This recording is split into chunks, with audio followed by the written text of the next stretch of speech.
Bro, mantan presiden kita diusulkan untuk mendapat gelar pahlawan nasional. Wacana ini sedang dikaji oleh pemerintah. Pengusul bilang semua mantan presiden patut dihormati atas jasanya, tapi ada beberapa kelompok yang menolak. Iya bro, Menteri Sekretaris Negara bilang jangan cuma lihat sisi negatifnya, tapi juga kontribusinya buat pembangunan nasional. Kan Wakil Ketua MPR Hidayat Nur Wahid mendukung penuh. Dia mengatakan Pak Harto membangun Indonesia dari infrastruktur hingga swasembada beras. Tapi di sisi lain bro, ada beberapa organisasi masyarakat di Jakarta yang menolak keras wacana itu.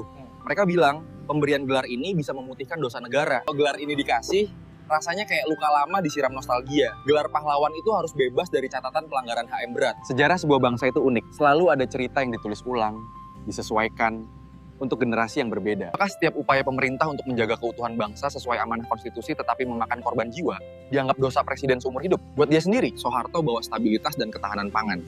Sebagian masyarakat yang mengalami era Orde Baru juga bilang beliau adalah pahlawan meski tanpa gelar.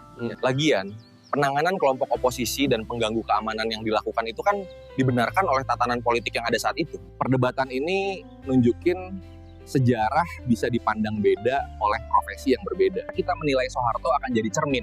Apakah kita bangsa yang bisa menghormati masa lalu sekaligus memahami tantangan yang terjadi pada masanya. Jangan menilai situasi masa lalu dengan tata nilai masa kini. Itu tidak adil namanya. Dimanapun pemerintah harus mendengar suara seluruh warga supaya ke depan kita harus hati-hati.